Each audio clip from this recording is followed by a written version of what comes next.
കാടമുട്ട ഓംലെറ്റ് തയ്യാറാക്കുന്ന വിധം. 2 കാടമുട്ട എടുക്കുക. ഒരു സബോളയുടെ 1/4 ഭാഗം ചെറുതായി അരിയുക. കറി ലീവ്സ് കുറച്ച്, 4 കാന്താരി മുളക്, കുറച്ച് പെപ്പർ പൗഡർ, ഒരു പിഞ്ച് സോൾട്ട്.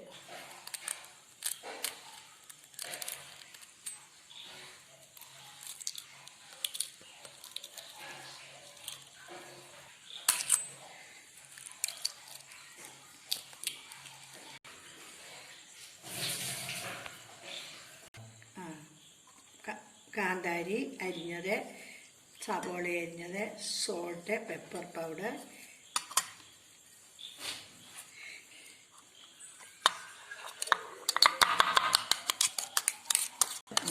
എടുത്തു വെച്ച സാധനങ്ങളെല്ലാം ഇട്ട് നല്ലപോലെ മിക്സ് ചെയ്ത് പാനിലൊഴിച്ച് പൊരിച്ചെടുക്കുക.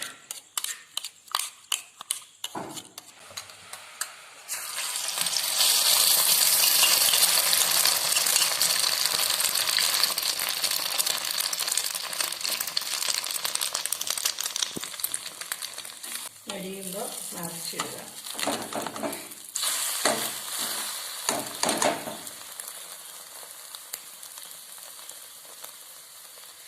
കാടമുട്ട ഓംലെറ്റ് റെഡി ആയിരിക്കുകയാണ്. ഇതുപോലുള്ള വീഡിയോ ലഭിക്കുന്നതിനാൽ ഈ ചാനൽ സബ്സ്ക്രൈബ് ചെയ്യുക.